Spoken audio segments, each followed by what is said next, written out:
దేవుని యొక్క వాక్యమును ధ్యానం చేద్దాం. ఫిలిప్పీయులకు రాసినటువంటి పత్రిక 2వ అధ్యాయం 7 నుంచి 11 వచనాలు చదువుకుందాం. మనుషుల పోలికగా పుట్టి దాసుని స్వరూపమును ధరించుకొని తాను తానే రిక్తునిగా చేసుకొనేను. మరియు ఆయన ఆకారమందు మనుషుడుగా కనబడి మరణము పొందునంతగా అనగా శిలువ మరణము పొందునంతగా విధేయత చూపినవాడై తాను తగ్గించుకొనేను. అందుచేతను పరలోకమందున వారిలో గాని భూమి మీద ఉన్నవారిలో గాని భూమి కింద ఉన్నవారిలో గాని ప్రతి వాని మోకాళ్ళను యేసునామమున వంగునట్లును ప్రతి వాని నాలుకయు తండ్రి అయిన దేవుణ్ణి మహిమార్థమై యేసుక్రీస్తు ప్రభువని ఒప్పుకొనున్నట్లును దేవుడు ఆయనను అధికముగా హెచ్చించి ప్రతి నామమునకు పైనామమును ఆయనకు అనుగ్రహించెను. దేవుడు తన పరిశుద్ధ వాక్యం దీవించుగాక. పరిశుద్ధుడైన తండ్రి, మహోన్నతుడైన దేవ, మీరు మాతో మాట్లాడమని వేడుకొంచున్నాను. ఈ వాక్యములో ఉన్నటువంటి సత్యములను మేము గ్రహించినట్లుగా మా హృదయాలను తెరవచేయమని యేసుక్రీస్తు పరిశుద్ధ నామమున వేడుకొనుచున్నాము తండ్రి. ఆమేన్. హల్లెలూయా, హల్లెలూయా. అన్ని నామములకు పైనామము యేసుక్రీస్తు నామం. యేసు ప్రభు వారికి ఇవ్వబడినటువంటి నామాన్ని చూస్తే, దేవుని యొక్క వాక్యం చదవబడిన వాక్యంలో చూస్తే ఏమని వ్రాయబడి ఉంది? పైనున్న నామము. ఏ నామము? ఆ నామం అనుగ్రహించారు. ఈ నామము ఎవరికి పైగా ఉన్నది? అందరికీ పైగా ఉన్న నామం. పరలోకమందే గాని భూమి మీదే గాని భూమి క్రింద ఉన్నవారే గాని ప్రతి ఒక్కరి యొక్క మోకాళ్ళు యేసుక్రీస్తు నామమున వంగుతాయంట. అంటే దేవుణ్ణి స్తుతించడానికి యేసుక్రీస్తు ప్రభు అని ఒప్పుకునేటట్లు తండ్రి అయిన దేవుడు మన ప్రభువును రక్షకుడైన యేసుక్రీస్తు ప్రభువునకు ఇచ్చిన నామము ఎంత గొప్పదంటే, పరలోకమందు కూడా యేసుక్రీస్తు నామమున కాళ్ళు వంగాలంట.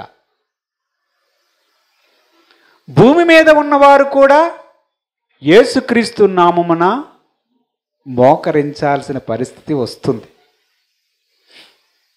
భూమి కింద ఉన్నవారు ఎవరు? పాతాళములో ఉన్నవారు కూడా యేసుక్రీస్తు ప్రభువు అని అంగీకరించి మోకరించవలసినటువంటి పరిస్థితి ఉన్నది. అందుకే యేసు ప్రభు యొక్క నామం ఉన్నతమైన నామం. ఎన్నో నామాలు ఉన్నాయి. అన్ని నామముల కంటే పై నామము యేసు ప్రభు వారికి ఇవ్వబడింది. రోమీయులకు రాసినటువంటి పత్రిక 14వ అధ్యాయం 10 నుంచి 12 వచనాలు చూద్దాం. అయితే నీవు నీ సహోదరునికి తీర్పు తీర్చనేలా నీ సహోదరుని నిరాకరింపనేలా మనమందరము దేవుని న్యాయపీఠము ఎదుట నిలుతుము. నా తోడు ప్రతి మోకాళ్ళు నా ఎదుట వంగును. ప్రతి నాలుకయు దేవుణ్ణి స్తుతించును అని ప్రభు చెప్పుచున్నాడు అని వ్రాయబడి ఉన్నది గనక మనలో ప్రతి వాడును తన్ను గురించి దేవునికి లెక్క అప్పగించవలెను. భూమి మీద ఉన్నవారు ఎప్పుడు తెలుసా మోకాలు వేయాల్సి వస్తుంది? ఒకనొక దినం అందరికీ వస్తుంది. యేసు ప్రభు వారు న్యాయాధిపతిగా ఉంటాడు. ప్రజలందరూ కూడా యేసుక్రీస్తు ప్రభు ఎదుట నిలవబడవలసి వస్తుంది. అప్పుడు చూస్తారు ప్రజలు, చూసి ఆహా, ఈయనేనా యేసు ప్రభు అంటే? ఈయన గురించేనా మా వీధిలో పాటలు పాడారు? ఈయన గురించేనా కరపత్రికలు పంచారు? ఈయన గురించేనా రాత్రి పగళ్ళు ప్రార్థనలు చేస్తున్నారు, ఈ ప్రభువు గురించా వారు ప్రకటిస్తున్నారని తెలుసుకునే సందర్భం ఒకటి వస్తుంది. భూమి కింద ఉన్నవారు, భూమి మీద ఉన్నవారు, పరలోకములో ఉండేవారు కూడా యేసు ప్రభువని అంగీకరించి మోకరించాల్సిన పరిస్థితి వస్తుంది. యేసు ప్రభు యొక్క నామం ఉన్నతమైన నామముగా దేవుడు హెచ్చించాడు. దేవుని యొక్క వాక్యములో చూద్దాం. ఎఫెసీయులకు రాసినటువంటి పత్రిక 1వ అధ్యాయం 20 నుంచి 23 వచనాలు చదువుకుందాం. ఆయన బలాతిశయము చేత క్రీస్తును మృతులలో నుండి లేపి సమస్తమైన ఆధిపత్యము కంటెను అధికారము కంటెను శక్తి కంటెను ప్రభుత్వము కంటెను ఈ యుగమందు మాత్రమే కాక రాబోవు యుగమందును పేరు పొందిన ప్రతి నామము కంటే ఎంతో హెచ్చుగా పరలోకమందు ఆయనను తన కుడి పార్శ్వమందు కూర్చుండబెట్టుకొని ఉన్నాడు. సమస్తమును ఆయన పాదముల కింద ఉంచి సమస్తము పైన ఆయనను సంఘమునకు శిరస్సుగా నియమించెను. ఎవరు నియమించారు? తండ్రి అయిన దేవుడు మన ప్రభువును రక్షకుడైన యేసుక్రీస్తుని ఈ యుగముందు మాత్రమే కాక రాబోవు యుగములలో కూడా ఉన్న పేర్లన్నిటికంటే, ప్రపంచంలో ప్రజలకు తెలిసిన పేర్లన్నిటికంటే, నామముల కంటే ఉన్నతమైన నామమును అనుగ్రహించాడు. ఈ రక్షకుడు మన దేవుడైనటువంటి యేసుక్రీస్తు ప్రభువుని 3 దినముల తర్వాత సమాధి నుండి లేపి దేవుడు తన సింహాసనము పక్కన యేసు ప్రభువు వారిని కూర్చుండబెట్టుకున్నాడు. దేవుడికి స్తోత్రం, హల్లెలూయా. దేవుని కుడిపార్శ్వమందు కూర్చున్నవాడు మన ప్రభు అయిన యేసుక్రీస్తు. తండ్రి దేవునికి మనసులో ఒక కోరిక ఉన్నది, నా కుమారుడును దేవుడును రక్షకుడైనటువంటి ప్రభువుని అందరూ ఘనపరచాలి. యేసు ప్రభువుని అందరూ ఘనపరచాలి. ఆయన నామం ఎంతో ఉన్నతముగా ఉందని పైనున్న ఆకాశములో ఉన్నవారే గాని, భూమి మీద నివసిస్తున్నటువంటి వారే గాని, చనిపోయి పాతాళములో ఉన్నవారే గాని ఆయన ప్రభువుని ఒప్పుకోవాలి అని కోరుకుంటున్నాడు. అందుకే యేసు ప్రభు యొక్క నామం ఉన్నతమైన నామం. ఈ అధికారాన్ని దేవుడు మన ప్రభువును రక్షకుడైన యేసుక్రీస్తునకు ఇచ్చారు. మత్తయి సువార్త 28వ అధ్యాయం 16 నుంచి 18 వచనాలు మనం చూద్దాం. 11 మంది శిష్యులు యేసు తమకు నిర్ణయించిన గలిలయలోని కొండకు వెళ్ళిరి. వారు ఆయనను చూచి ఆయనకు మ్రొక్కిరి గాని కొందరు సందేహించిరి. అయితే యేసు వారి యొద్దకు వచ్చి పరలోకమందును భూమి మీదను నాకు సర్వాధికారం ఇవ్వబడింది. కాబట్టి మీరు వెళ్ళి సమస్త జనులను శిష్యులుగా చెయ్యడి. చాలు. యేసు ప్రభు వారు స్వయంగా చెప్తున్న మాట ఏమిటి? పరలోకమందును భూమి మీదను నాకు సర్వాధికారం ఇవ్వబడింది అని యేసు ప్రభు వారు చెప్తున్నారు. ఇంకొక వైపు తండ్రి అయిన దేవుడు చెప్తున్నదేంటి? ఈయన నా కుమారుడు, ఈయన మీ రక్షకుడు, ఈయన నామము అన్ని నామముల కంటే ఉన్నతమైన నామము కలిగిన వాడు.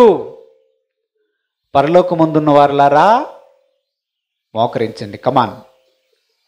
నా కుమారుడును రక్షకుడు అయిన ప్రభువు ముందు మోకరించండి. భూమి మీద నివసిస్తున్న ప్రజలారా, ఈయనే మీకు ప్రభు అయి ఉన్నాడు, రండి ఆయన ఎదుట మోకరించండి అని ప్రభువు పిలుస్తున్నాడు. పాతాళంలో ఉన్నవారికి ఎలాగూ తెలుస్తుంది, ఇంక వారు తప్పనిసరిగా యేసు ప్రభు ఎదుట మోకరించవలసి వస్తుంది. ఇంతకీ పరలోకములో ఉన్నటువంటి వారికి యేసు ప్రభు గురించి తెలుసా తెలియదా? తెలుసు కదా. తెలిస్తే పరలోకంలో ఉన్నవారు మోకరించవలసి వస్తుందని ఎందుకు మాట్లాడుకుంటున్నాం?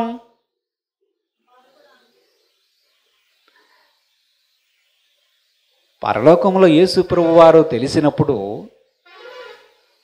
తండ్రి మన ప్రభు యొక్క నామమును ఉన్నతముగా హెచ్చించాను చూడండి అని చెప్తూ పైనున్నవారు కూడా మోకరించాలి అని తండ్రి ఎందుకు చెప్తున్నట్టు? పరలోకంలో సమస్య ఉంది. దేవుని యొక్క వాక్యంలో మనకు చాలా విషయాలు కనిపిస్తాయి.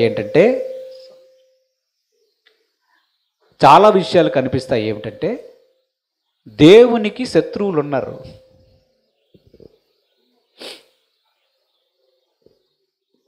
వినడానికి విచిత్రంగా ఉన్నా సరే దేవునికి శత్రువులు ఉన్నారు. ఉన్నారా? మన శత్రువు ఎవడు? మన శత్రువు అపవాది సాతాను. అలాగే దేవుణ్ణి తమకు శత్రువుగా కొంతమంది చేసుకున్నారు. వారు యేసు ప్రభు వారిని అంగీకరించడం లేదు. భూమి మీద అలాగ మనుషులు కొంతమంది అంగీకరించడం లేదు. పరలోక రాజ్యములో కూడా యేసు ప్రభు వారిని అంగీకరించని కొంతమంది ఉన్నారు. దేవుని యొక్క వాక్యములో చూద్దాం. మనము కూడా దేవునికి శత్రువులమయ్యాం. యాకోబు పత్రిక 4వ అధ్యాయం 4వ వచనాన్ని చదువుకుందాం. యాకోబు పత్రిక 4వ అధ్యాయం 4వ వచనం. వ్యభిచారులారా, ఈ లోక స్నేహము దేవునితో వైరమని మీరెరుగరా? కాబట్టి ఎవడు ఈ లోకముతో స్నేహము చేయగోరును వాడు దేవునికి శత్రువగును. ఎవరు శత్రువులగుతారు? ఎవరైతే ఈ లోకముతో స్నేహం చేయాలని అనుకుంటున్నారో వారు దేవునికి శత్రువులగుతారంట. మరి ప్రభు ఎందుకు మనకి ఈ లోకంలో పెట్టాలి? ఈ లోకంలో పెట్టి ఈ లోకముతో స్నేహం చేయకూడదని ప్రభువు చెప్తున్నాడు. బాగుందా?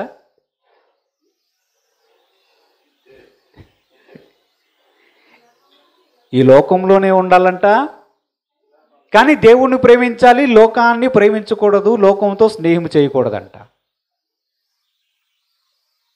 ఇందుకే దేవుని యొక్క ఉద్దేశం ఏమిటి? ఆయన ఏమనుకుంటున్నాడు? నీవు నన్నే ప్రేమించాలి, నేను దేవుడినై ఉన్నాను, నీవు నాతో స్నేహం చేయాలి. ఈ లోకముతో ఎవడైనా స్నేహము చేయగోరితే దేవుడికి కోపం వస్తుంది. ఆ విధంగా మనుషులు దేవునికి శత్రువులైపోతారు. దేవుని యొక్క ఉగ్రత వారి మీదకి రావడానికి కారణమవుతుంది. రోమీలకు రాసినటువంటి పత్రిక 5వ అధ్యాయం 9 నుంచి 11 వచనాలు ఒక్కసారి చదువుకుందాం. కాబట్టి ఆయన రక్తము వలన ఇప్పుడు నీతిమంతులముగా తీర్చబడి మరింత నిశ్చయంగా ఆయన ద్వారా ఉగ్రత నుంచి రక్షింపబడుదుము. ఏలయనగా శత్రువులమై ఉండగా ఆయన కుమారుని మరణము ద్వారా మనము దేవునితో సమాధానపరచబడిన ఎడల సమాధానపరచబడిన వారమై ఆయన జీవించుట చేత నిశ్చయముగా రక్షింపబడుదుము. అంతేకాదు మన ప్రభువైన యేసుక్రీస్తు ద్వారా మనము దేవుని యందు అతిశయపడుచున్నాము. ఆయన ద్వారానే మనం ఇప్పుడు సమాధాన స్థితి పొంది ఉన్నాము. ఏమంటున్నాడు ప్రభు? మనము దేవుని ఆజ్ఞను అతిక్రమించి మనుషులు పాపము చేయడము ద్వారా దేవునికి మనకు సంబంధం చెడిపోయింది. దాని ద్వారా మనుషులు ఏమయ్యారంటే దేవునికి శత్రువులుగా తయారయ్యారంట. దేవుని యొక్క శత్రువులుగా తయారవ్వడం వలన దైవం యొక్క ఉగ్రత మనుషుల మీదకి వచ్చింది. కానీ మన రక్షకుడు అన్ని నామముల కంటే పైనామము కలిగినటువంటి యేసు ప్రభువు వారిని భూలోకానికి పంపించి మన పాపముల నిమిత్తము ఆయనను సిలువ యజ్ఞము ద్వారా బలిగా అర్పించడము ద్వారా, ఆయన యందు విశ్వాసం ఉంచడము ద్వారా, ఆయన రక్తము ద్వారా మన పాపములకు క్షమాపణ కలిగి మన పాపములకు క్షమాపణ దొరికింది. ఈ దొరకడం ద్వారా మనము దేవునితో సమాధాన స్థితి పొందాము. దేవుని యొక్క వాక్యం స్పష్టంగా అక్కడ చెప్తుంది, మనము శత్రువులమై ఉండగా అని ఉంది. అసలు దేవునికి బిడ్డలమేనా? మరి దేవుని యొక్క వాక్యం ఏమిటి సెలవిస్తుంది? మీరు దేవునికి శత్రువులై ఉండగా. అంటే దేవునికి కొంతమంది ఉన్నారు శత్రువులు, మనం మెయిన్ శత్రువులు కాదులేండి.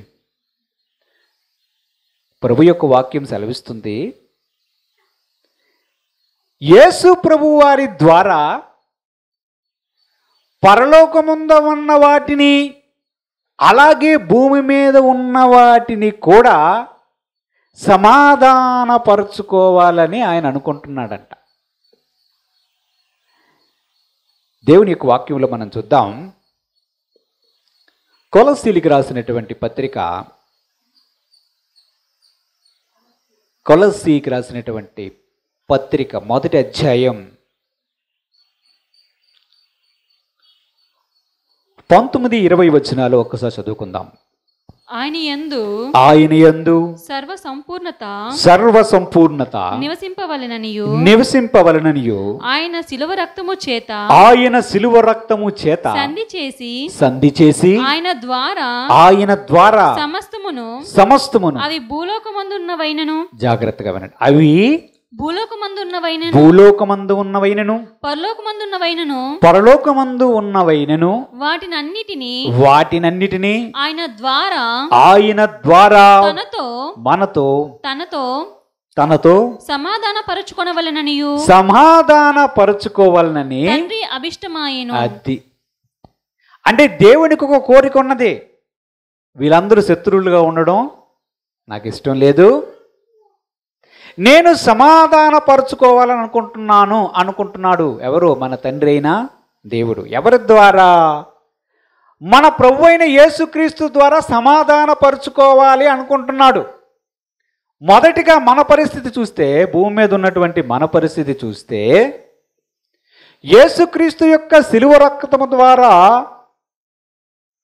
పాపక్షమాపణను కలిగించి మన మీద రుణముగా ఉన్నటువంటి ఆ వ్రాత పత్రికను సిలువకు కొట్టివేసి వాటి మీద ఉన్న వ్రాతని తన చేతితో తుడిచి దేవుడు మనుషులతో సమాధానపరుచుకోవాలని కోరుకుంటున్నాడు. మనం చదివిన వాక్యంలో చూస్తే ఏమున్నది?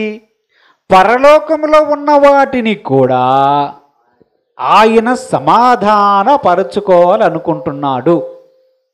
అంటే ఎక్కడో సమస్య ఉంది. ఉందా? ఉన్నదా లేదా? ఎవరితో సమాధాన పడతారు? శత్రువులతో, తగాదా ఉన్నవారితో సమాధాన పడతారు. అంటే మనుషులతో మనం సమాధాన పడడానికి యేసు ప్రభు వారిని మధ్యవర్తిగా మనము స్వీకరించం. మా పక్షమున నీవు బలియాగమయ్యావు, నీ రక్తాన్ని మా మీద ప్రోక్షించయ్యా, ఆ దేవుని యొక్క ఉగ్రత నుంచి మమ్మల్ని కాపాడు అని మనము ఆయన దగ్గరికి వచ్చి మోకరించాము గనుక దేవుడు కనికరించి మన పాపములను తుడిచివేశాడు. ఆ విధంగా దేవునితో మనము సమాధానపరచబడ్డాము కదా. ఇప్పుడు దేవుని యొక్క వాక్యంలో ఏమున్నది? పరలోకంలో కొన్ని ఉన్నాయి, వాటితో సమాధానపరచబడే కార్యక్రమం ఒకటి ఉంది. అంటే పైనున్నవి ఏవో కొన్ని తేడా ఉన్నాయి. అందుకే ప్రభు చెప్తున్నాడు, నా కుమారుడి యొక్క నామం ఉన్నతమైన నామం. రండి పరలోకంలో ఉన్నటువంటి నివాసులారా, రండి మోకరించండి. ఎవరి ముందు? యేసు ప్రభు వారి ముందు మోకరించండి అని చెప్తున్నాడు. అవునా? ఎవరి ముందు మోకరించాలి? యేసుక్రీస్తు ప్రభు ముందు మోకరించాలి. దేవుని యొక్క వాక్యములు మనం చూద్దాం. మన శత్రువులు ఎవరో చూద్దాం. ఎఫెసీయులకు రాసినటువంటి పత్రిక 6వ అధ్యాయం 12-13 వచనాలు చదువుకుందాం. ఎఫెసీ పత్రిక. ఏలయనగా మనము పోరాడినది శరీరులతో కాదు గాని ప్రధానులతోను అధికారులతోను ప్రస్తుత అంధకార సంబంధులకు లోకనాథులతోను ఆకాశ మండలమందున్న దురాత్మల సమూహముతో పోరాడుచున్నాము. అందుచేతను మీరును ఆపద్దినమందు వారిని ఎదురించుటకు సమస్తమును నెరవేర్చిన వారై శక్తిమంతులగునట్లును దేవుడిచ్చు సర్వాంగ కవచనమును ధరించుకొనుడి అని దేవుని యొక్క వాక్యం సెలవిస్తుంది. మన పోరాటం ఒకరితో ఉంది. ఎవరితో ఉంది? అక్కడ చదివావు కదా, అక్కడ ఏముంది? చదవబడిన వాక్యంలో ఎవరితో పోరాడుతున్నాము చెప్పండి? ఆకాశ మండలంలో దురాత్మల సమూహాలు ఉన్నాయి. ఆగండి, ఏమున్నాయి?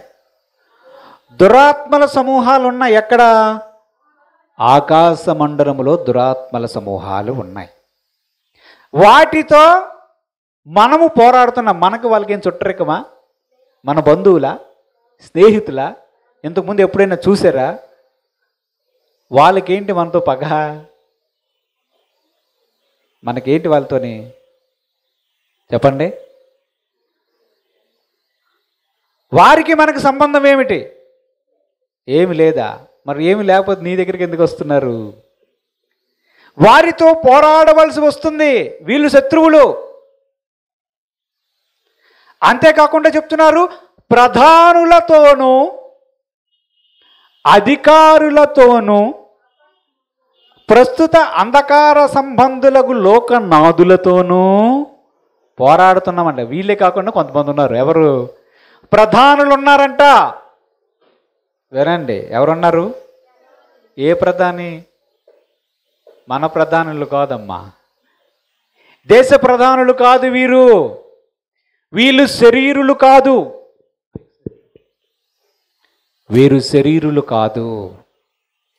శరీరముతో ఉండే ప్రజలు కాదు వీరు. వీరు ప్రధానులు. అధికారులు ఉన్నారంట. ఏ అధికారులు? ఆదాయపు పన్ను అధికారులు కాదు, అధికారులు ఉన్నారు, మున్సిపల్ ఆఫీసర్స్ కాదు, వీరు కూడా ఉన్నారు. వారితో కూడా నీకు పోరాటం ఉంది, వారితో కూడా మనకు పోరాటం ఉంది, మనుషులకు పోరాటం ఉంది. మనుషులను పాపము చేయించడానికి వీరే ప్రేరేపిస్తూ ఉంటారు. ఎక్కడున్నారు వీళ్ళు? పైన ఉన్నారు. ప్రస్తుత అంధకార సంబంధులకు లోకనాథులతో చాలా శక్తులతో పోరాటం చేస్తున్నాడు మనిషి. ఎవరిని వదలరు వాళ్ళు. ఈ పోరాటం జరుగుతుంది మనుషులు పాపము చేయడానికి. దేవుని యొక్క వాక్యం సెలవిస్తుంది, మనుషులు పాపము చేయడానికి వీరే వారిని ప్రేరేపిస్తూ ఉంటారు. ఒక మనిషి తాగుతూ ఉంటుంటే ఇంట్లో వాడు ఒరే తాగొద్దు తాగొద్దు తాగొద్దు అని చెప్పినా వాడు తాగుతూ ఉంటాడు. చూసారా? వాడిని ప్రేరేపించింది ఆకాశమండలమందున్న దురాత్మలు, ప్రధానులు. మర్డర్ కేసులు చేస్తారు చూసారు, ఆడిని పొడుస్తా ఈడిని పొడుస్తారు, 4 పోట్లు పొడుస్తారు, జైలుకి వెళ్తారు, వస్తారు, మళ్ళీ కూర్చొని తిరుగుతుంటారు. చూస్తారు, మనకు చూస్తే మనుషులు కనిపిస్తారు, కానీ వాడిని ప్రేరేపిస్తుంది ఆకాశమండలం ముందున్న దురాత్మల శక్తులు. మనుషుల్లో గొడవలు పెట్టించేవి, అశాంతిని కలిగించేవి, మొత్తం అంతా జీవితాన్ని చిందరవందర చేసేవి ఈ ఆకాశమండలం ముందున్న దురాత్మల శక్తులు. వారికి మనకు ఏ సంబంధం లేదు. కానీ దేవుని యొక్క వాక్యం సెలవిస్తుంది, మనుషులను ప్రేరేపించి విడిచిపెడతాయి అవి. దాని ద్వారా వారు పాపం చేస్తారు. వారు ఎందుకు మనుషుల జోలికి వస్తున్నారంటే, మనము దేవుని బిడ్డలం, దేవునికి వారు ఎలాగూ శత్రువులు అయిపోయారు, మనుషులు కూడా శత్రువులుగా చేయాలని వారు ప్రయత్నం చేస్తారు, సఫలం అయ్యారు. కానీ యేసుక్రీస్తుల రక్షణ పొందినటువంటి వ్యక్తులకు వారి మీద జయం మన ప్రభువైన యేసుక్రీస్తు ఇస్తాడు. హల్లెలూయా, హల్లెలూయా. అందుకు ఆయన చెప్తున్నది, క్రీస్తు ఇచ్చే సర్వాంగ కవచాన్ని ధరించుకోండి. మనం పాడుకుంటాం, అన్ని నామముల కంటే పైనామం యేసుక్రీస్తు నామం సాతానుపై అధికారాన్ని ఇస్తాడు. అన్నిటిపైన అధికారాన్ని దేవుడు మనకు అనుగ్రహిస్తాడు. అది ఉన్నతమైన నామం. వీరు మనకు శత్రువులుగా ఉన్నారు, వీరు కూడా దేవునికి శత్రువులు. ఈ కేటగిరీ, ఈ ప్రధానులు, ఈ అధికారులు దేవునికి శత్రువులుగా ఉన్నారు. దేవునికి ఇంకొక శత్రువు ఉన్నాడు. కొరంథీయులకు రాసినటువంటి మొదటి పత్రిక 15వ అధ్యాయం 25 నుంచి 28 వచనాలు చదువుకుందాం. ఎందుకనగా తన శత్రువులందరినీ తన పాదముల క్రింద ఉంచు వరకు ఆయన రాజ్య పరిపాలన చేయుచుండవలెను. కడపట నశింపజేయువాడు శత్రువు మరణము. కడపట నశింపజేయు శత్రువు మరణం అంట. దేవుడు సమస్తమును క్రీస్తు పాదముల క్రింద లోపరిచి ఉంచెను. సమస్తమును లోపరచబడి ఉన్నందున చెప్పినప్పుడు ఆయనకు సమస్తమును లోపరిచిన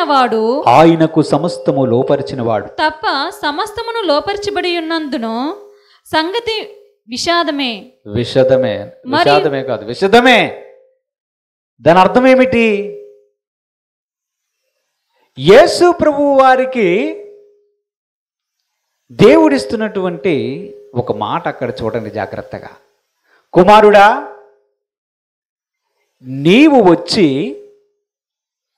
నా కుడి పక్కన కూర్చొని ఉండు. నీ పాదముల కింద నీ శత్రువులందరినీ ఏమన్నాడు? చదువు, ఏమన్నాడు? నీ పాదముల కింద శత్రువులందరినీ పాదముల క్రింద ఉంచు వరకు. అది అంటే ఏంటి? ఉన్నారా లేదా దేవునికి శత్రువులు? దేవునికి శత్రువులు ఉన్నారు. అంటే దేవుడు వెళ్ళి వారితో కయ్యం పెట్టుకోలేదు, వారే దేవునికి శత్రువులయ్యారు.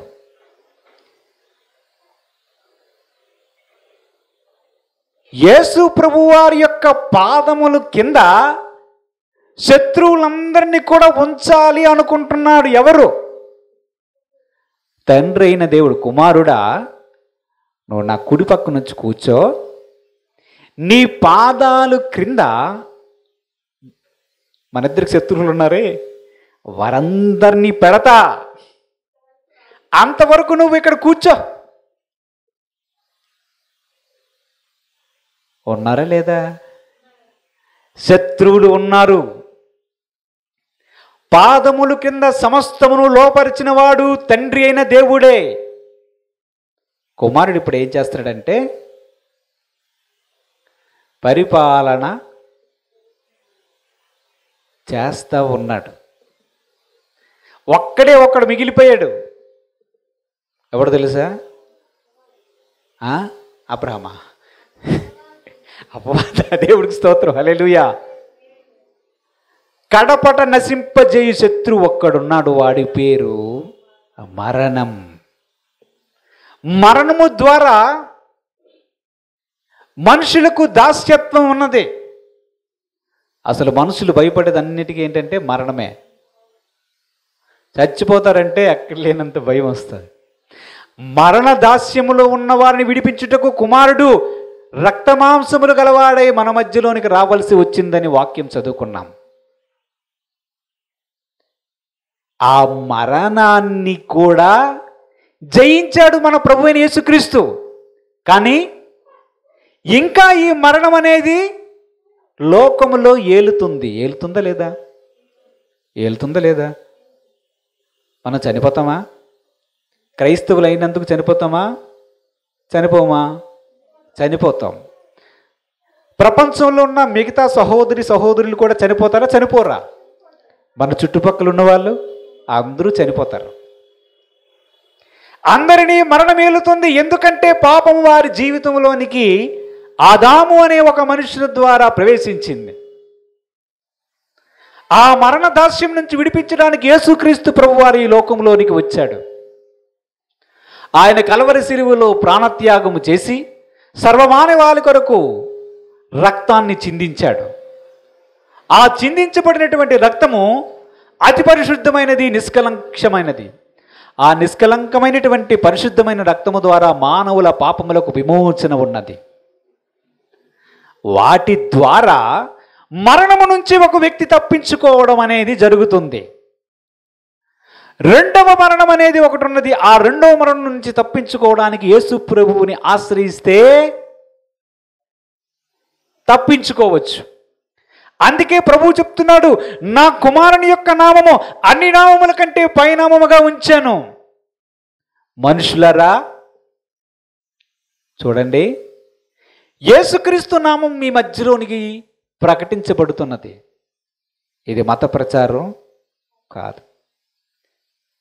ప్రజలకి వారి అభిప్రాయాలు ఉన్నాయి. ఏమున్నాయి అంటే, మాకు కూడా నామములు కలవు కదా.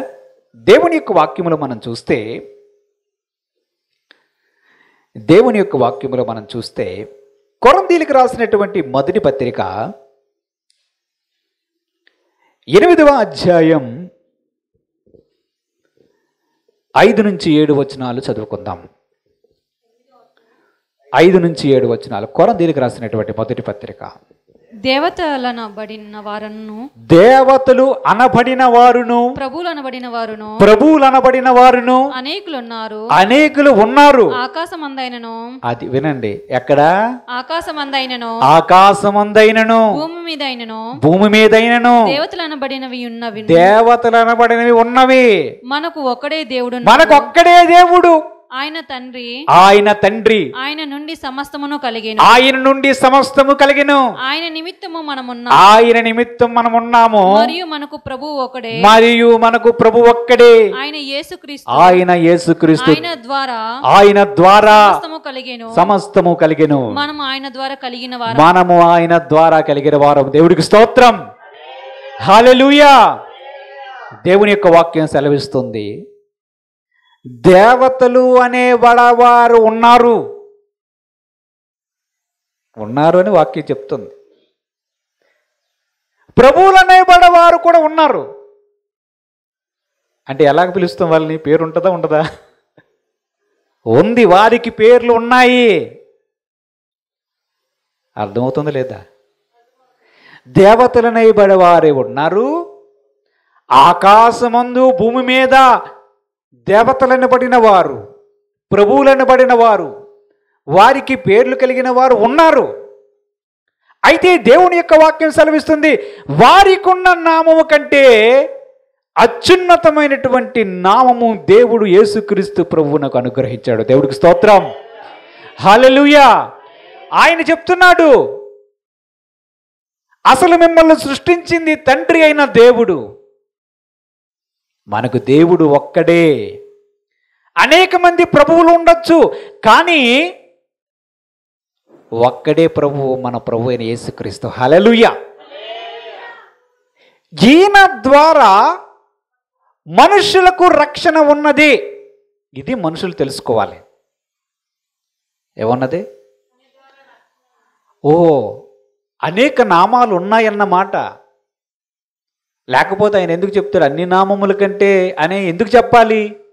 ఏ యుగమందు కాకుండా రాబో యుగమందైనా కూడా యేసు ప్రభువు నామమే అత్యున్నతమైన నామముగా ఉంటుందని ఆయన చెప్తున్నాడు. అంటే ఎన్నో నామాలు, ఎన్నో శక్తులు ఆకాశ మండలమందు ఉండొచ్చుగాక, కానీ మనుషులు గ్రహించవలసిన విషయం ఒకటి ఉన్నది.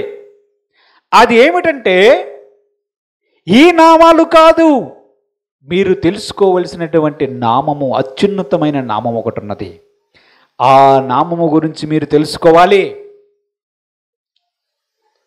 వాటిని గురించి మీకు తెలియాలి అని చెప్తున్నాడు. కొలసీలకు రాసినటువంటి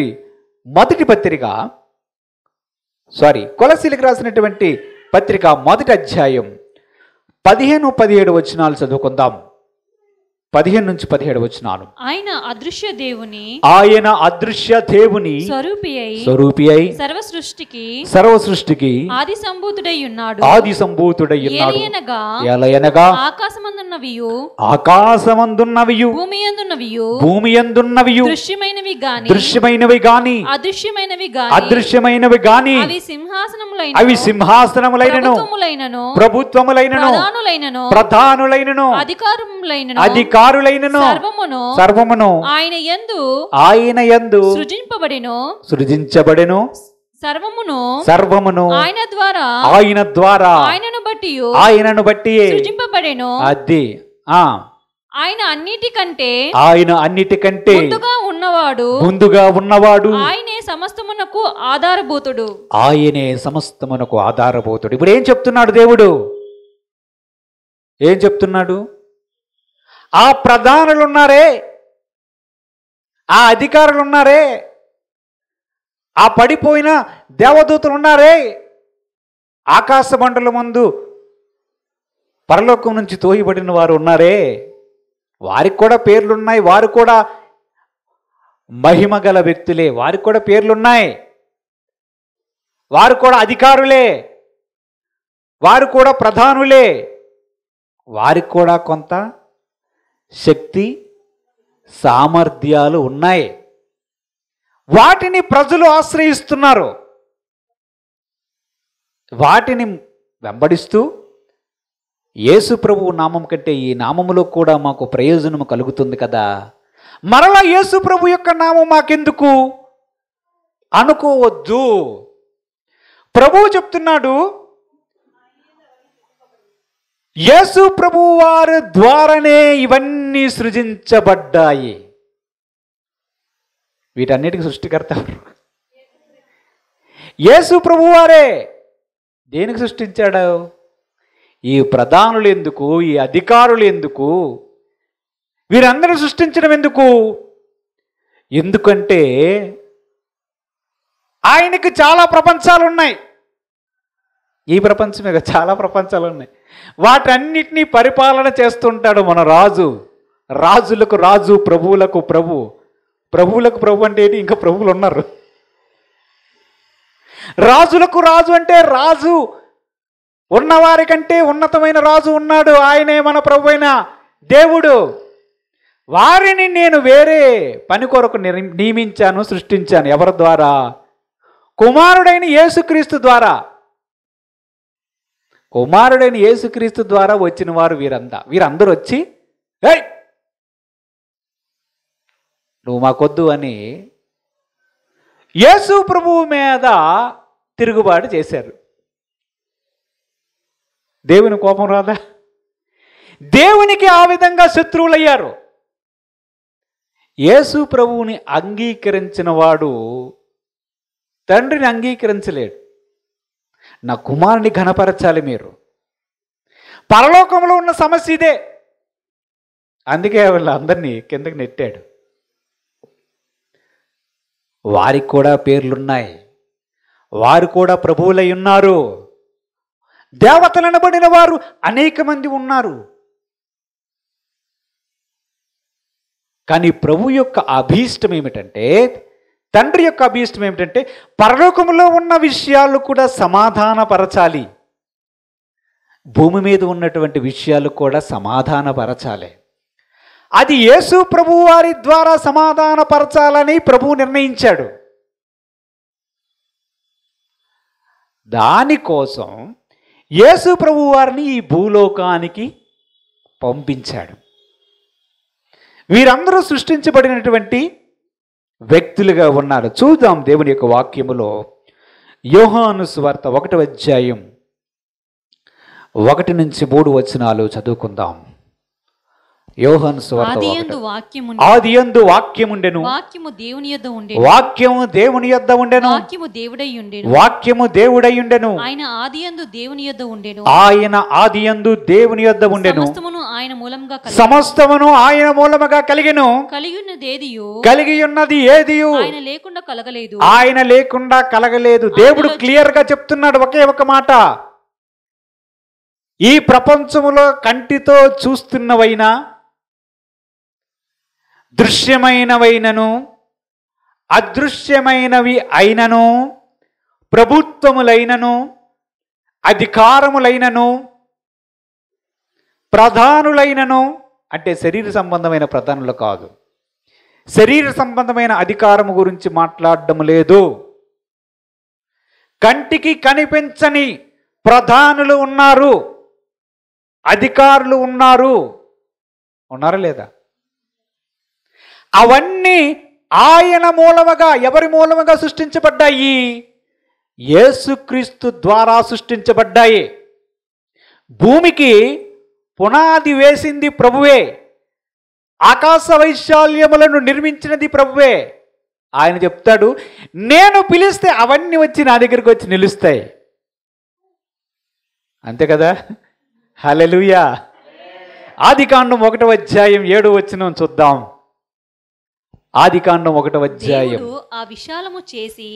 దేవుడు ఆ విశాలము చేసి విశాలము క్రింద బలములను 2వ అధ్యాయం 7వ వచనం చదవండి.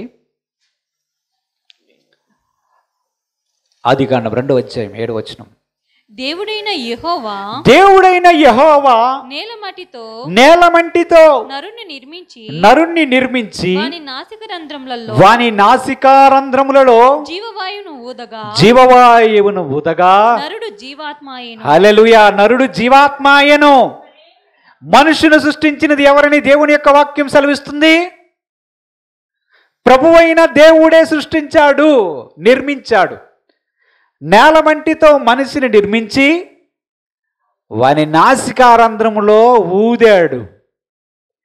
ఊదితే జీవ ఆత్మ మనుషులలోనికి రావడం కారణం అదే. మనుషుడు జీవాత్మ అయ్యాడు. మన పోలిక యందు, మన స్వరూపమందు నరులను చేద్దామా? అని దేవుడే మాట్లాడాడు, ఆ విధంగా చేశాడు. అంటే మనిషిని సృష్టించింది ఎవరు? ఆ ప్రభువే సృష్టించాడు. ఆకాశమండలం ముందున్నటువంటి సమస్తమైనటువంటి దేవదూతలైనను ఎవరైనను ఎవరి ద్వారా సృష్టించబడ్డారు?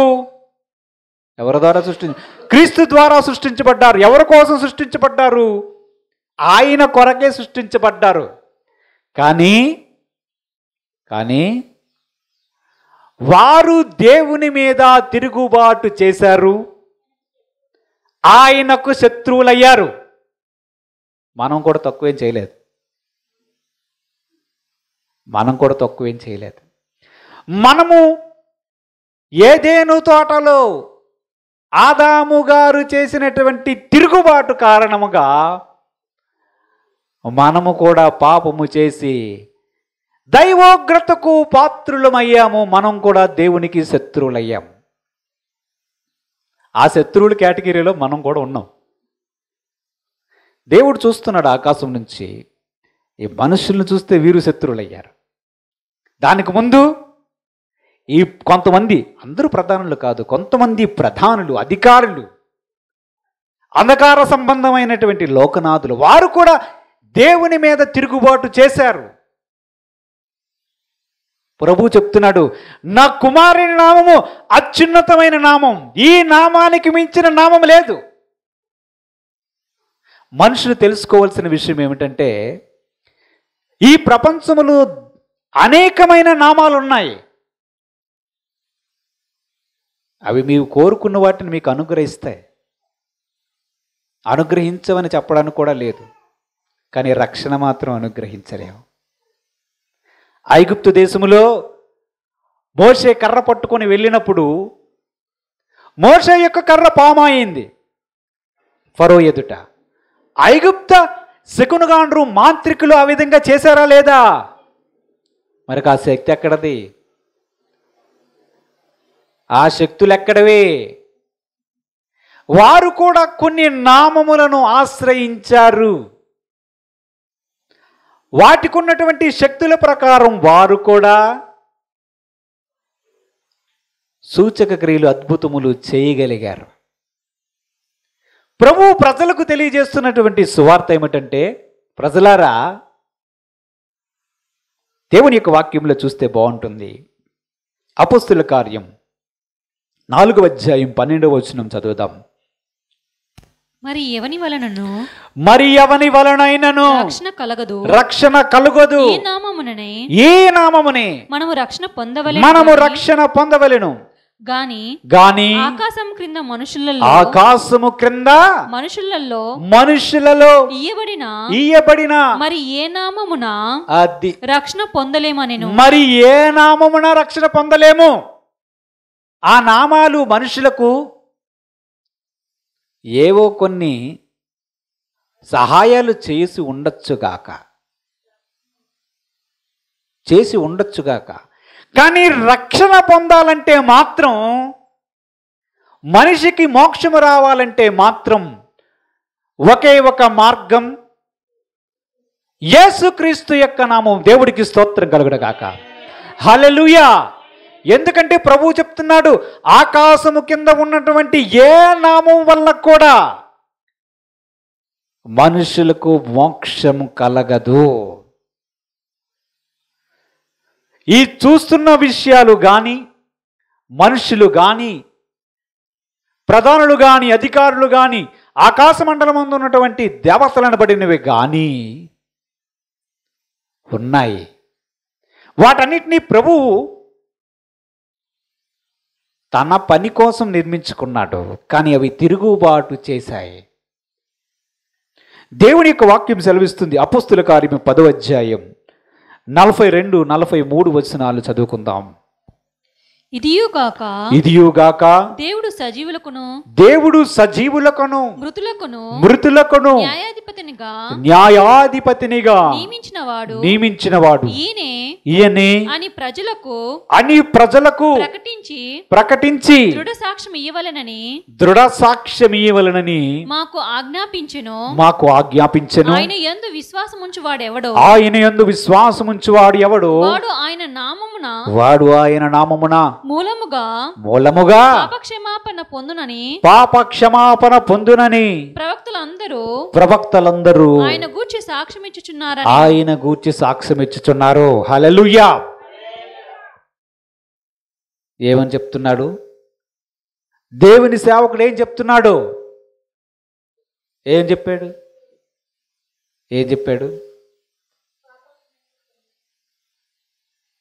ఈ నామమునే పాపక్షమాపణ ఉంది అని ప్రకటించండి. ఇదే సువార్త. అన్ని నామముల కంటే పైనామం యేసుక్రీస్తు నామమని, ఎన్నో నామములు ఉన్నప్పటికీ మనుషులకు పాపక్షమాపణ కావాలంటే యేసుక్రీస్తులో మాత్రమే దొరుకుతుంది. మనుషులకు రక్షణ కావాలంటే ఈ నామమునే రక్షణ పొందవలనని దేవుడు నిర్ణయించాడు. భూమి మీద ఉన్నవే గాని, భూమి కింద ఉన్నవారే గాని, పరలోకమందు ఉన్నవారే గాని యేసుక్రీస్తు ఎదుట మోకరించాల్సి వస్తుంది. మనుషులు తీర్పు దినమున ప్రభువు ముందు నిలబడాల్సి వస్తుంది. అప్పుడు అర్థమవుతుంది ప్రజలకి. ప్రజలు నెత్తినోరు కొట్టుకుంటారు. మా వీధుల్లోనే ప్రకటించారు. మా దగ్గరికే వచ్చింది, మా ఇంటికే వచ్చింది. అప్పుడు బాధపడతారు ప్రజలు. అప్పుడు బాధపడిన ప్రజలకు ప్రయోజనం ఉండదు. ఎందుకంటే ఒక వ్యక్తి రక్షణ పొందాలి అంటే వారు బ్రతికుండగానే యేసు ప్రభువని తన నోటితో ఒప్పుకొని బాప్తిస్మం తీసుకోవాలి. ఈ నామమునే రక్షణ ఉన్నది. ఈ నామమునే పాపక్షమాపణ ఉన్నది. యేసు ప్రభు వారికి చెప్తున్నాడు, తండ్రి, కుమారుడా, నీకు సర్వాధికారాన్ని ఇస్తున్నాను, నువ్వు పరిపాలన చేయి. నా సింహాసనం మీద నేను కూర్చున్నా, నా కుడి పక్కన కూర్చో, నా కుడి పక్కన కూర్చో, పరిపాలన చెయ్యి. ఆయన చేస్తూ ఉన్నాడు పరిపాలన. ఎవరు చేస్తున్నారు? తండ్రి, మన ప్రభువును రక్షకుడు యేసుక్రీస్తు ప్రభు వారు పరిపాలన చేస్తున్నారు. ఎప్పుడు వరకు చేయమని? నువ్వు కూర్చునుండు, నీ పాదములు కిందకి, అంటే యేసు ప్రభు వారి యొక్క పాదముల కిందకి సమస్తమైన శత్రువులను తీసుకుని వచ్చి తండ్రి కాలు కింద ఉంచుతాను అన్నాడు. దాన్ని చేస్తా ఉన్నాడు, దాన్ని చేశాడు. ఇంక నువ్వు కొంచెం భాగం మిగిలిపోయింది, ఇంకా కొంచెం కాలం మాత్రమే ఉంది. చూద్దాం దేవుని యొక్క వాక్యములో. దేవుని యొక్క వాక్యములు మనం చూద్దాం. కొలస్సీలకు రాసినటువంటి పత్రిక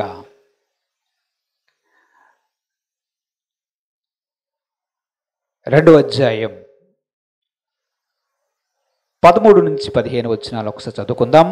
మరియు అపరాధముల వలనను శరీరమందు సున్నతి పొందక యుండుట వలనను మీరు మృతులై ఉండగా దేవుడు వ్రాతరూపకమైన ఆజ్ఞల వలనను మన మీద మనకు విరోధముగా ఉన్న నుండిన పత్రమును మేకులతో సిలువకు కొట్టి దాని మీద చేవ్రాతను తుడిచివేసి మనకు అడ్డము లేకుండా దానిని ఎత్తివేసి మన అపరాధములన్నిటినీ క్షమించి ఆయనతో కూడా మిమ్మును జీవింపజేసెను. ఆయన ప్రధానులను అధికారులను నిరాయుధులుగా చేసి శిలువ చేత జయోత్సాహముతో వారిని పట్టి తెచ్చి బాహాటముగా వేడుకకు కనుపరచెను. అది ఇద్దరు కేటగిరీలు ఉన్నారు. మనుషులకు ఏం చేశాడు? పాపం వలన మృతులై ఉంటే వారిని, మనకు ఒక రుణపత్రం ఉండేదంట తెలుసా? అందరికీ ఒక రుణపత్రం ఉంది. మనం చేసిన పాపాలన్నీ ఒక దగ్గర ఉండి, దేవుని యొక్క తీర్పు దాని మీద ఉండి, ఆజ్ఞ ఉండి, వీడు మరణానికి పాత్రుడు అని ఫైనల్ జడ్జిమెంట్ ఉండే పత్రం మనుషులకి ఒక్కొక్కటి ఉంది. దాన్నే రుణపత్రం అంటారు. ఏముంది? రుణపత్రం ఉంది ఒకటి. రుణముగా ఉండే పత్రం మనుషుల మీద ఉన్నది. రుణపత్రం అంటే అర్థమవుతుంది. ప్రామిసరీ నోట్ అనుకోండి. ప్రామిసరీ నోట్ ఒకటి ఉంది, సింపుల్గా అర్థం కావాలంటే. దీని ప్రకారం మరణించాలి. మనం చేసినటువంటి పాపముల నిమిత్తం మరణించవలసినటువంటి పరిస్థితి అది. ఆ రుణపత్రాన్ని దేవుడు, మనము ఎప్పుడైతే యేసు ప్రభువు రక్షకుడని అనుకున్నామో, అంగీకరించామో, యేసు ప్రభువు అని మన నోటితో ఒప్పుకున్నామో, తీసుకున్నాడు. ఆ పత్రాన్ని తీసుకుని వచ్చి యేసు ప్రభు యొక్క సిలువకు ఆ పత్రాల్ని కొట్టాడంట మేకులతో. కొట్టి దాని మీద మనకి వ్యతిరేకంగా రాయబడినటువంటి ప్రతి చేవ్రాతను కూడా దేవుడు తుడిచివేశాడు. అంటే చేతితో రాశాడనమాట. అందరి యొక్క చరిత్ర చేతితో రాసిన పత్రాలు ఉన్నాయి. మనుషులు అనుకుంటున్నారు అదృశ్యమైనవి కనిపించవు కనుక ఏం అర్థం కావడం లేదు. ఎవరి పాపంలో అయితే క్షమించబడలేదో వారికి ఒక రుణపత్రం ఉంది. ఆ రుణపత్రం తీసుకొని తిరుగుతా ఉన్నారు. తెలియట్లేదు వెనక ఒక రుణపత్రం తిరుగుతుందని. ప్రతి ఒక్కరికి ఒక ప్రామిసరీ నోట్ లాంటి రుణపత్రం ఉంది. వారు చేసిన పాపములకు వారు మరణమునకు పాత్రులని, వారు దైవ ఉగ్రతకు పాత్రులని దాని మీద చేతి వ్రాతతో వ్రాశారు. అది పట్టుకొని తిరుగుతున్నారు. అవి కాకుండా అన్ని నామముల కంటే పైనామమైన యేసుక్రీస్తు ప్రభు వారి దగ్గరికి వచ్చిన దాన్ని తృణీకరించి వారికి ఉన్న నామములను వారు ఇంకనూ వెంబడిస్తూ ఉన్నారు. ఎప్పుడైతే యేసుక్రీస్తు ప్రభు దగ్గరికి వచ్చామో ప్రభు ఏం చేస్తున్నాడంటే మన మీద ఉన్నటువంటి రుణపత్రాన్ని తీసుకుని వెళ్ళి ఆ సిలువకి కొట్టి దాని మీద రాసిన ప్రతి రుణపత్రంలో ఉన్న రాసిన ప్రతి వ్రాతను చేతితో తుడిచివేస్తున్నాడు. ఇక్కడ మనుషులతో సెటిల్మెంట్ అయింది, సమాధానపరుచుకున్నాడు కదా. చదవబడిన వాక్యభాగంలో రెండవ భాగాన్ని చూస్తే ఏముంది? ఆయన ప్రధానులకును అధికారులను నిరాయుధులుగా చేశాడంట. అంటే ఏంట్రా? డిజార్మ్డ్ అంటే ఆయుధాలు పట్టుకునే వచ్చాడా. తిరుగుబాటు వచ్చినప్పుడు ఆయుధాలు వస్తారు చూస్తావా, కర్రలు, కత్తిలు, బల్లెలు, గెర్రలు పట్టుకుని వచ్చినట్టుగా నిలబడారు. ఎప్పుడైతే యేసు ప్రభు వారు తన్ను తాను తగ్గించుకొని దాసుని స్వరూపము ధరించి భూమి మీదకి వచ్చి తను తాను రిక్తునిగా చేసుకొని సిలువ మీద బలియాగమై 3వ దినం లేచాడో అప్పుడు ప్రధానులు, అధికారులు సింహాసనాలు చూస్తున్నాయి. పైన చూసే అబ్బా గెలిచాడు. ఎవరు? హోసన్నా, జయం. గెలిచాడు, అయిపోయింది మన పని. ఎవరా గనులు? అందరినీ నిరాయుధులుగా చేశాడు. ఇంక ఎవడు మారు మాట్లాడడానికి కూడా అవకాశం లేకుండా చేశాడు. దేవుడికి స్తోత్రం. వారు నిరాయుధులైపోయారు. ప్రధానులు, అధికారులు ఆయుధాలు పట్టుకుని ఉంటే వారందరినీ యేసు ప్రభు యొక్క జయోత్సవంలో ఆ నిరాయుధులైపోయారు. ఇంకేం ఆయుధాలు? ఆల్రెడీ గెలిచాడు. గెలిచిన వ్యక్తి, జయించిన వ్యక్తి, లోకాన్ని జయించిన వ్యక్తి, మరణాన్ని జయించిన వ్యక్తి, మనతో పాటు ఉన్నటువంటి ఈ యేసు ప్రభు వారు భూమి మీదకి వెళ్ళి మానవుల పాపముల నిమిత్తం బలియాగమై రక్తాన్ని కార్చి వారి కొరకు ప్రాణత్యాగం చేసిన వ్యక్తి మరణాన్ని గెలిచి మరలా తిరిగి పైకి వచ్చాడు. ఈయన విజయశీలుడు. మన పని అయిపోయింది. ఇంకా నిరాయుధులైపోయారంటే ఎవరు? ప్రధానులు, అధికారులు, సింహాసనాలు అందరూ కూడా నీ నోటి మీద వేలేసుకొని చూప్ సైలెంట్. ప్రభు చెప్తున్నాడు, తండ్రి ఇదిగో నా కుమారుడు. ఈయన ముందు మోకరించండి. ఇప్పుడు మోకరించండి. ప్రభు అందుకే చెప్తున్నాడు, పరలోకమందు ఉన్నవారిని, భూమి మీద ఉన్నవారిని, భూమి కింద ఉన్నవారికి ఒకే ఒక్క ప్రభు, ఆయన ప్రభు అయిన యేసుక్రీస్తు. హల్లెలూయా, హల్లెలూయా. ఆయన ఎదుట మోకరించవలసి వస్తుంది. అక్కడ పైన వారు ఉన్నారు కనుక చూశారు, మనుషులు కనిపించదు కదా. కానీ తీర్పు దినమున మనం దేవుని యొక్క వాక్యములు ఇందాక చదువుకున్నాం. మనం ఇందాక వాక్య భాగం చదువుకున్నాం. రోమిలికి రాసినటువంటి పత్రికలోని 14వ అధ్యాయంలోని 10 నుంచి 12 వచనాల్లో మనం చదువుకున్నాం. అక్కడ ఏముంది? 14వ అధ్యాయం 10 నుంచి 12 వచనాలు చదవండి. అయితే నీవు నీ సహోదరునికి తీర్పు తీర్చనేలా, నీ సహోదరుని నిరాకరింపనేలా మనమందరము దేవుని న్యాయపీఠం ఎదుట నిలుతుము. నా తోడు ప్రతి మోకాళ్ళును నా ఎదుట వంగును. ప్రతి నాలుకయు దేవుని స్తుతించును అని ప్రభు చెప్పుచున్నాడు అని వ్రాయబడి ఉన్నది గనుక మనలో ప్రతి వాడును తన్ను గూర్చి దేవునికి లెక్క ఎప్పగింపవలెను. అది మనుషులందరూ కూడా చేసినటువంటి ప్రతి పని గురించి, ప్రతి పాపము గురించి, ఒకవేళ వాటికి పాపక్షమాపణ భూమి మీద పొందకపోతే మరణించిన తర్వాత ప్రజలందరికీ తీర్పు దినం ఉన్నది. తీర్పు దినమందు ఆ న్యాయాధిపతి ఎదుట నిలవలసి వస్తుంది. వారు చేసిన ప్రతి దాని గురించి లెక్క అప్పగించాలి. చూస్తారు, అమ్మా యేసు ప్రభువా అని చెప్పి మోకరించే పరిస్థితి రాబోతుంది. మోకరించడానికి అనడానికి అవకాశం లేదు. మోకరిస్తారు. అన్ని నామముల కంటే పైనామమైన యేసుక్రీస్తు నామము ఎదుట ప్రజలందరూ తీర్పు దినమున మోకరించవలసి వస్తుంది.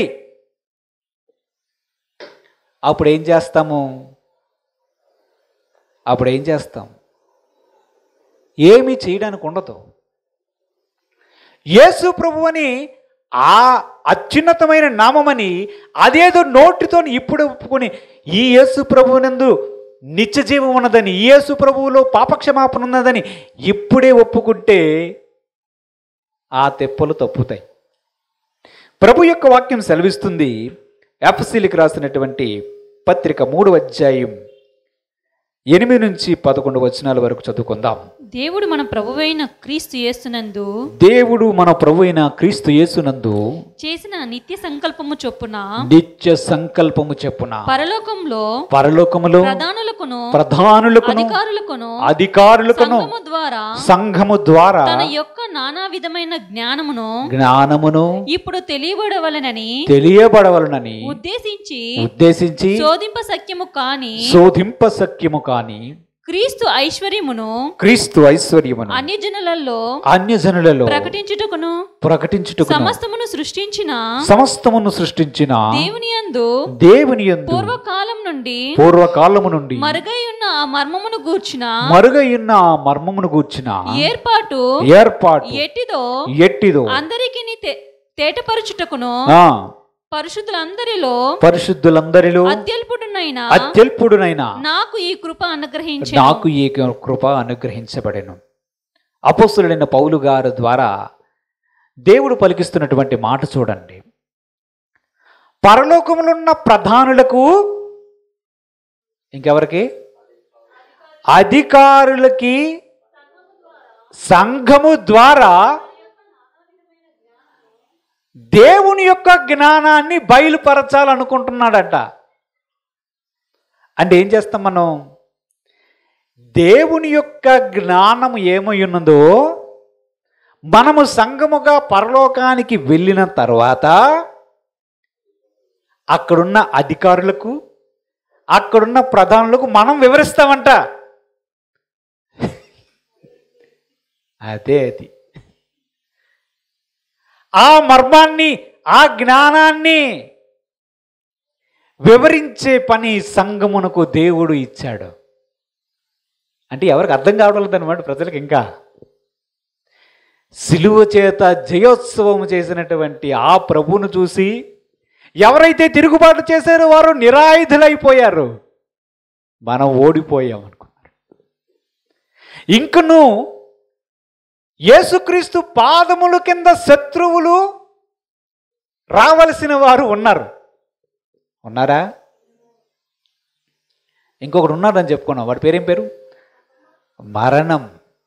కడపటు నశింపజేయు శత్రువు మరణం. మరణాన్ని గెలిచాడు. కానీ తీర్పు దినము తర్వాత అగ్నిగుండములో పాతాళముతో పాటు వేయబడినదేమిటి?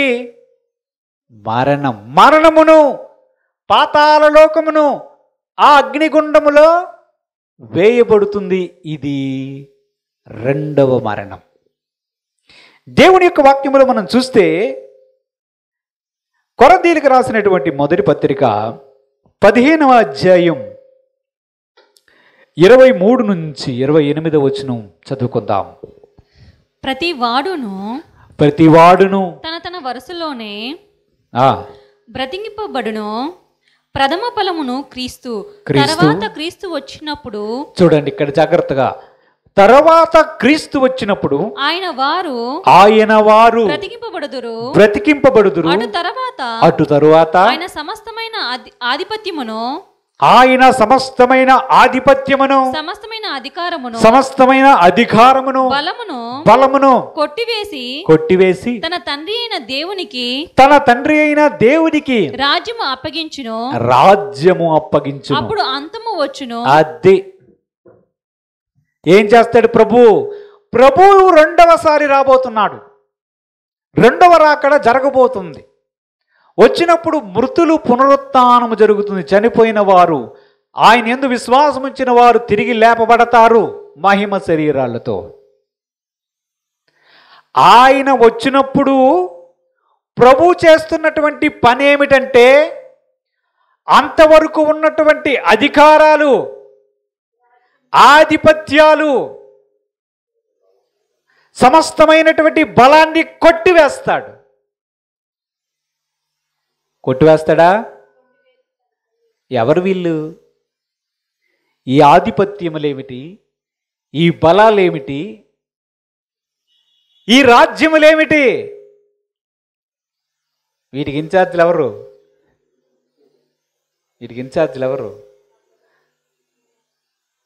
ఎవరు ఇన్ఛార్జీలు? ప్రధానులు, అధికారులు, లోకనాథులు. వీరందరి యొక్క ఆధిపత్యం అంతా కూడా ఇంకా ముగింపులోనికి వస్తుంది. ఎప్పుడు? యేసుక్రీస్తు యొక్క రెండవ రాకడలో ఇది జరుగుతుంది. జరుగుతుందా జరగదా?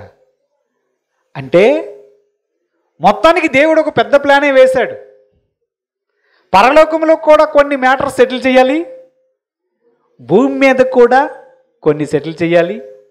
ఒకేసారి మొత్తం అంతా కూడా ఆయన సమాధానపరుచుకోవాలనుకున్నాడు. ఒకేసారి ఇక్కడ సిలువ యజ్ఞం చేస్తున్నాడు. అదే సమయంలో పరలోకంలో కూడా కొన్ని విషయాల్ని క్లియర్ చేస్తూ ఉన్నాడు. ఆగుతున్నాడు. అంటే యేసు ప్రభు యొక్క రెండవ రాకడ వరకు ఏముంటాయి? ఆధిపత్యాలు ఉన్నాయి, రాజ్యాలుంటాయి, అధికారాలు ఉంటాయి. ఎప్పుడైతే యేసు ప్రభు యొక్క రెండవ రాకడ సంభవిస్తుందో,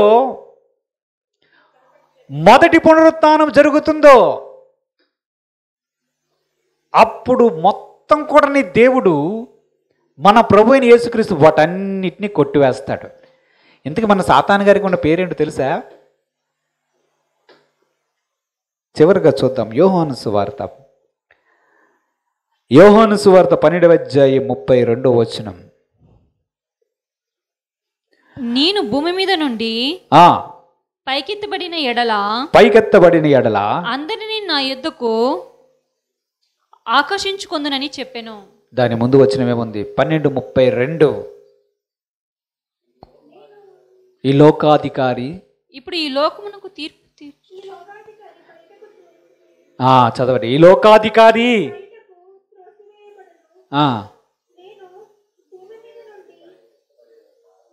ఎన్నో వచనం చదవండి. నేను భూమి మీద నుండి నేను పైకెత్తబడిన ఎడల అందరినీ నా యొద్దకు ఆకర్షించుకుందనని చెప్పెను. తాను ఈ విధంగా మరణము పొందవలసి ఉండెను సూచించుచు ఆయన ఈ మాట చెప్పెను. లోకాధికారి అనే మాట ఎక్కడ ఉంది? చదవండి.